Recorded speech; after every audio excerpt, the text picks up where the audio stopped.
तो सादर अभिवादन। एक प्रश्न सीनियर सिटीजन ने ही पूछा है कि क्या कारण है कि हम जानते तो हैं कि पाप क्या है, पुण्य क्या है, गलत क्या है, सही क्या है, सत्य क्या है, झूठ क्या है, लेकिन हम फिर भी पाप कर्म में प्रवृत्त क्यों हो जाते हैं। तो ये प्रश्न बड़ा शाश्वत, ज्वलंत और सनातन प्रश्न मनोवैज्ञानिकों के लिए, दार्शनिकों के लिए और उपदेशकों के लिए सदैव एक आदमकद प्रश्न चिन्ह रहा है। और इस प्रश्न को समाधान करने के लिए सबसे पहले गीता के अध्याय 3 के 36वें श्लोक में अर्जुन ने भगवान कृष्ण से पूछा है कि मनुष्य न चाहते हुए भी क्यों पाप कर्म में प्रवृत्त हो जाता है, और ऐसा लगता है कि वह बलात् खींच के गलत काम करता है। ये इस तथ्य को, के उत्तर को समझने के लिए मुंशी प्रेमचंद की एक कहानी से समझते हैं। एक बहुत बड़े रईस आदमी थे और उनकी उम्र ज़्यादा हो गई थी, लेकिन वो पूरी ज़िंदगी अर्थोपार्जन में लगे रहे। किंतु जब वे 50-55 वर्ष के हुए तो उनको एक गांव की सामान्य परिवार की एक महिला पसंद आई और उन्होंने उससे ब्याह किया। वह पढ़ी लिखी तो कम थी, लेकिन बहुत समझदार थी।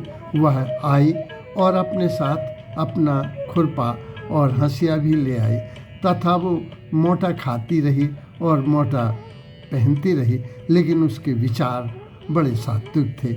इससे सेठ जी सम्मोहित हुए, लेकिन दुर्भाग्यवश क्या हुआ कि सेठ जी साल भर बाद ही शादी के एक्सीडेंट में उनकी मृत्यु हो गई।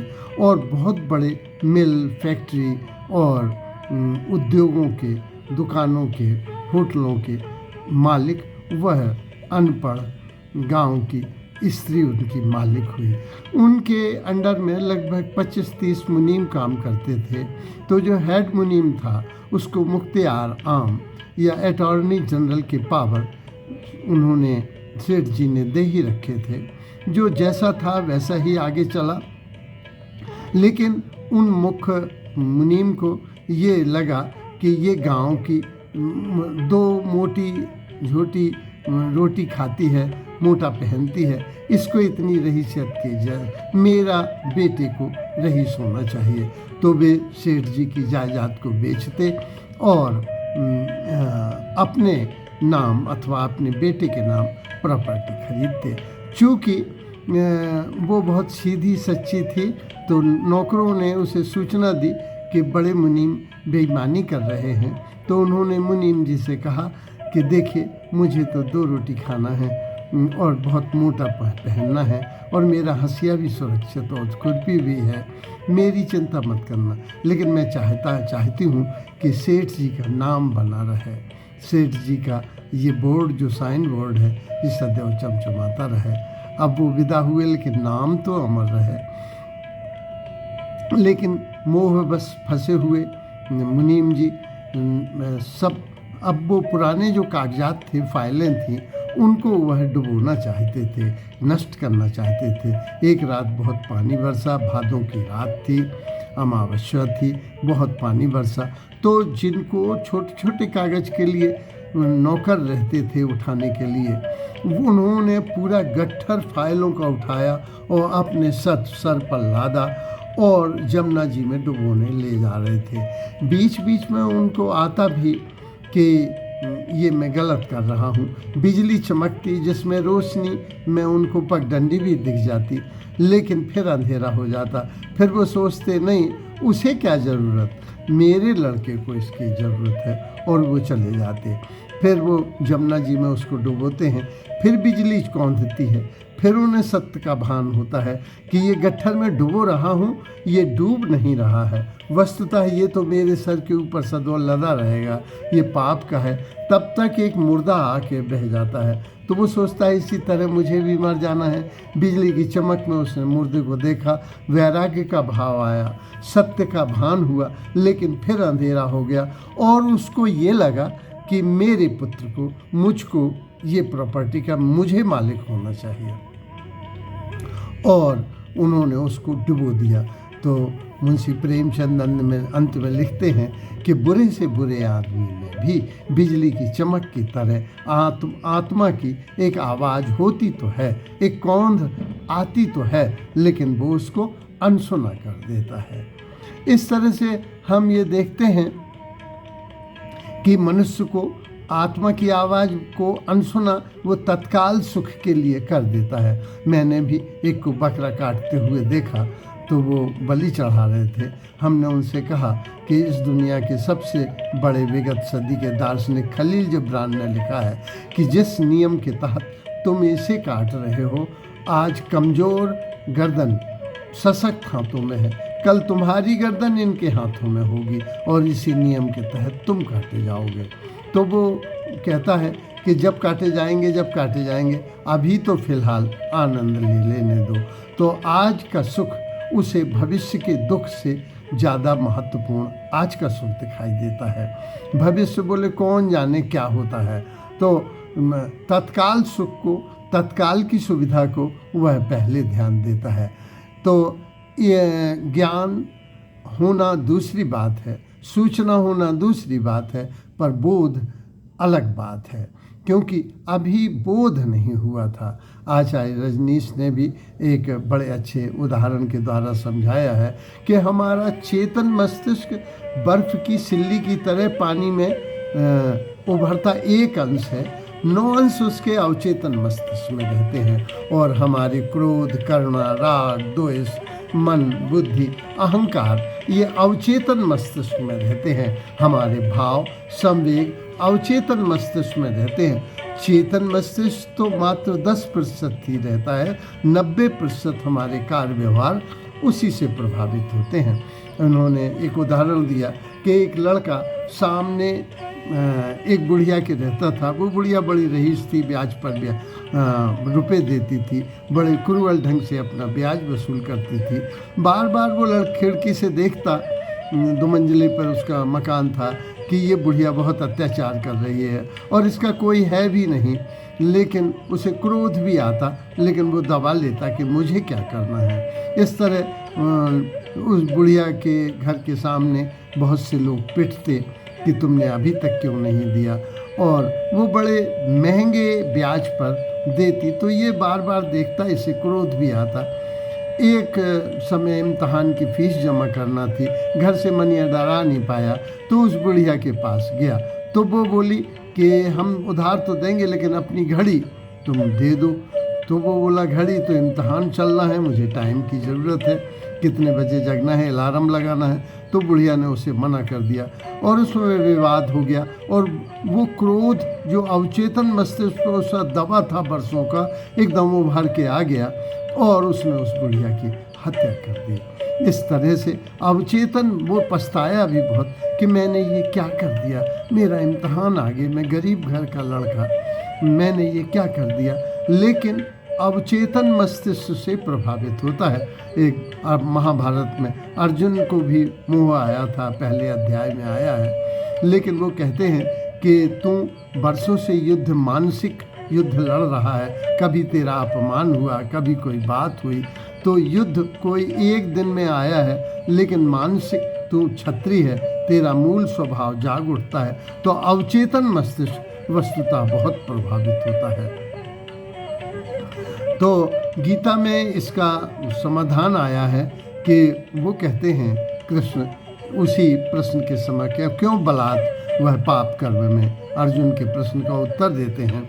तो वो कहते हैं कि कामनाएं जाग जाती हैं, राजस भाव, राजसी प्रवृत्तियां जागती हैं। और जब राजसी प्रवृत्तियां जो काम, क्रोध और अहंकार से आवेशित होती हैं, जब उन पर कोई व्यवधान पड़ता है तो क्रोध उत्पन्न होता है, और क्रोध में बुद्धि का नाश हो जाता है। और बुद्धि के भ्रम की वजह से, भ्रंश की वजह से, बुद्धि नाश होने की वजह से उस व्यक्ति का अंततः पतन हो जाता है, और वो मन के द्वारा सुझाए, अहंकार के द्वारा सुझाए पाप कर्मों में संलग्न हो जाता है। तो उन्होंने ये बताई कि अगले 7वें 8वें अध्याय में होता है कि ना मैं कुछ नहीं करता, मैंने 3 प्रवृत्तियां बना दी हैं, राजसी, तामसी और सात्विकी।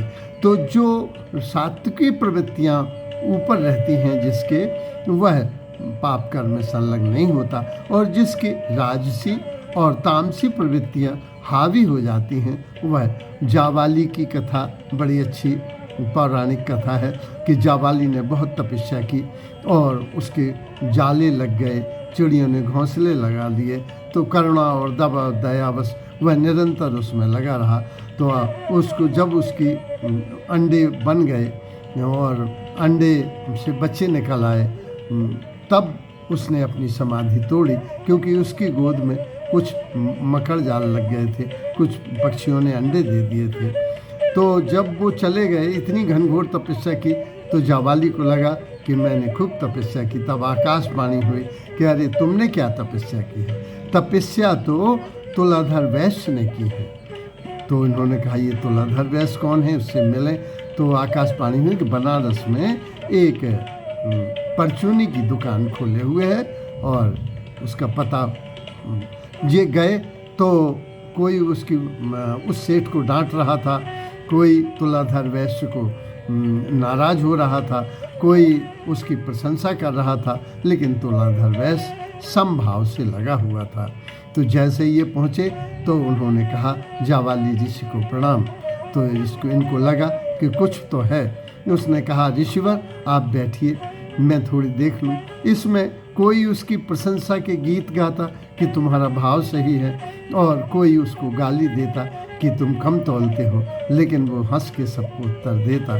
तो बाद में जब जावाली ने पूछा कि क्या रहस्य है, तुम तो बहुत बड़े तपस्वी हो, तो उसने कहा रहस्य कुछ नहीं है, मैं समभाव से समत्व योग को साधे हुए हूँ। गीत में और गाली में, सर्दी में और गर्मी में, प्रशंसा में और बुराई में मैं सम बना रहता हूँ। तो जो सम बने रहते हैं उनसे पाप नहीं होते। जो राजसी तामसी प्रवृत्तियों में आ जाते हैं उनसे पाप हो जाते हैं। समत्व योग वालों में सात्विकी ऊपर रहता है। इसको एक उदाहरण से कि जो ड्राइवर है वस्तुतः ब्रेक तमस का प्रतीक है और स्पीड राजस की प्रतीक है।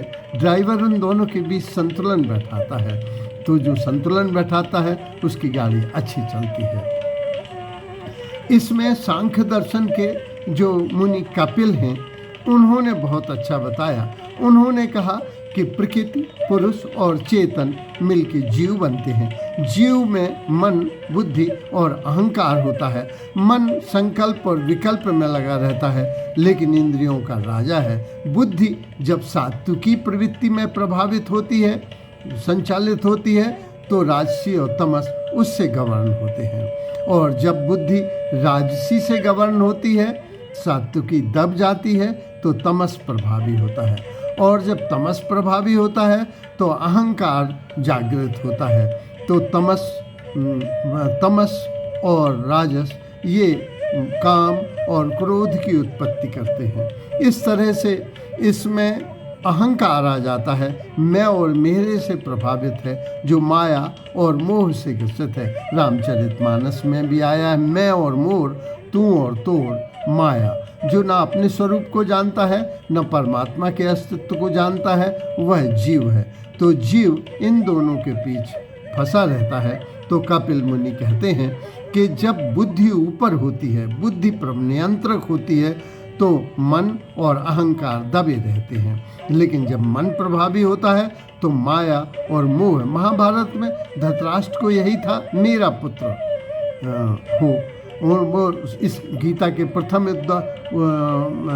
अध्याय के प्रथम श्लोक में क्या माम कहा, मेरे और पांडु के पुत्रों ने क्या किया, यानी ये दो की में विभाजित, मेरे और पांडु, जबकि पुत्र तो इनके दोनों सभी थे। पांडु के पुत्र भी इन्हीं के पुत्र थे और इनके पुत्र भी इन्हीं के पुत्र थे। तो मन मोह से ग्रसित हो जाता है, अहंकार में क्रोध आता है और काम जागृत होता है। काम और क्रोध के आवेश में व्यक्ति पाप कर्मों में संलग्न हो जाता है, ऐसा कपिल मुनि ने कहा। विश्व के दार्शनिक जो सुकरात हैं, उनका भी एक बड़ा महत्वपूर्ण वाक्य है कि कोई भी मनुष्य जानबूझकर बुरा कर्म नहीं करता। जानबूझकर, ये एक बड़ा जिज्ञासा का प्रश्न रहा। तो वो कहते हैं कि वस्तुतः जो बोध होता है, अनुभव होता है, ज्ञान होता है, जब वो अंतरतम में प्रवेश हो जाता है तो जागरूकता का उदय होता है, और जागरूकता के प्रकाश में कोई बुरा कर्म नहीं कर पाता। लेकिन सूचना ऊपर रहती है, सतही रहती है। जब ज्ञान सतही रहता है तो वो हमारे भावों को दबा लेता है और तत्काल सुविधा के प्रभाव में पाप कर्म में अग्रसित होता है। संत अगस्तीन ने, जो बड़े दार्शनिक भी थे, संत भी थे, उन्होंने कहा मन सदा दुविधा में, द्वंद्व में फंसा रहता है। ये दो विरोधी तत्वों के बीच है, वो खुद में संघर्ष करता रहता है। मनुष्य का ये स्वभाव है कि मनुष्य मन से गवर्न होता है, जबकि उसे बुद्धि से गवर्न होना चाहिए, आत्मा से गवर्न होना चाहिए। लेकिन वो मन से गवर्न होता है, और मन तो बहुत चलायमान है, मन तो बहुत चंचल है, मन तो बंदर है, उछला उछला घूमता है। तो संत अगस्तीन ने बताया कि द्वंद्वग्रस्त मन तत्काल सुविधा को देखकर वो सुविधा में चला जाता है और पाप कर्म में संलग्न हो जाता है। इनकी एक बड़ी अच्छी कविता भी है जिसमें ये कहते हैं कि हे परमात्मा मुझे पवित्र करना, लेकिन अंत में कहते हैं मुझे नहीं, अभी नहीं। माने अभी तो बुद्ध की एक वो आई है कि बुद्ध से किसी ने पूछा कि सभी जब मोक्ष को प्राप्त हो सकते हैं तो वो प्राप्त क्यों नहीं होते? तो महात्मा बुद्ध ने कहा इस गांव में जाके फेरिस्त बनाओ, कितने लोग चाहते हैं मोक्ष। तो जब साक्षात्कार करके वो व्यक्ति लौटा तो कोई पुत्र चाहता था, कोई धन चाहता था, कोई पद चाहता था, मोक्ष कोई चाहता ही नहीं था। तो जो हमारी आंतरिक जो लालसा होती है वही प्रभावी हो जाती है। तो वो कहते हैं संत अगस्तीन कि पाप वस्तुतः प्रेम का भटकाव है, प्रेम का डिसऑर्डर हो जाना है। जब प्रेम अपने ऑर्डर में आता है, व्यवस्था में आता है, तो मनुष्य पूर्ण परिपक्व होता है और फिर वो पाप कर्म में संलग्न नहीं हो जाता। अंग्रेजी की एक कविता है जिसमें वो कहता है कि पहले पैराग्राफ में, हे परमात्मा आप ज़्यादा अगर हमसे प्रसन्न हैं तो इतना देना कि मैं भी भूखा ना रहूं, साईं मेहमान भी भूखा ना जा रहे। दूसरे में वो कहता है, हे भगवान, दूसरे पैराग्राफ में, कि यदि आप प्रसन्न हैं तो इतना देना कि परिवार के लोग देख लें कि मेरा क्या पद है, मेरी क्या प्रतिष्ठा है, मेरा क्या सम्मान है। तो फिर वो कहता है अगर भगवान और भी ज़्यादा प्रसन्न हो तो मेरा मकान सबसे ऊंचा करना, मेरा झंडा सबसे ऊंचा दरान, ताकि दोस्त तो दोस्त, दुश्मन भी मेरे तलवे चाटने लगें। लेकिन वो चौथे पैराग्राफ में कहता है, हे परमात्मा मेरी पहली इच्छा को ही पूर्ति करना, क्योंकि ये तो सब अहंकार को बढ़ाने वाले हैं जो पाप कर्म में प्रवृत्त करेंगे। तो अंत में जब ज्ञान आता है, जैसे इस कवि को आया, उसी तरह से वह उस ज्ञान के द्वारा जब आंतर में ज्ञान आ जाता है, जब अनुभूति में आ जाता है, तो वो अभिव्यक्त होता है। तो इस तरह से संत अगस्तीन से किसी ने पूछा, इसका बड़ा अच्छा समाधान ये है। संत अगस्तीन के पास एक नवयुवक गया और वो बोला कि मैं पढ़ा लिखा नहीं हूँ और मेरी इच्छाएं अनंत हैं, कोई ऐसी तरकीब बताइए, कोई ऐसा मार्ग बताइए, कोई ऐसा वाक्य बताइए जिसका मैं अनुसरण कर सकूं और मैं पालूं। मैं पद पाना चाहता हूं, प्रतिष्ठा पाना चाहता हूं, मैं सम्मान पाना चाहता हूं, मैं संसार में सभी पाना चाहता हूं, मैं प्रेम पाना चाहता हूं, मैं परमात्मा पाना चाहता हूं, मैं संसार के सारे सुख पाना चाहता हूं और संन्यास के भी सारे सुख पाना चाहता हूं। मैं संसार भी चाहता हूं और संन्यास भी चाहता हूं, मैं संसार भी चाहता हूँ और स्वर्ग भी चाहता हूँ और मोक्ष भी चाहता हूँ। और मैं ज़्यादा पढ़ा लिखा नहीं, मुझे ज़्यादा उलझाना नहीं, कोई एक ही वाक्य बताना। अगस्तीन वाणी के कुशल संत थे, दार्शनिक थे। बोले, पुत्र बेटे, तुझे एक वाक्य नहीं, एक शब्द दूंगा, वो भी 2 शब्दों का सबसे छोटा, कि तू प्रेम पी, तू प्रेम जी, तू प्रेम दे, तू प्रेम ले, तू प्रेम से बैठ, तू प्रेम से बोल, तू प्रेम से देख। तुझे इस संसार के सारे सुख मिलेंगे और लौकिक और पारलौकिक दोनों आनंदों से तू आविर्भूत हो जाएगा। तू अलंकृत हो जाएगा। प्रेम परमात्मा के और विश्व के पटल पर सबसे पहली पायदान है। जो अगर प्रेम व्यवस्था से आ जाए तो व्यक्ति पाप कर्मों से मुक्त हो सकता है। धन्यवाद।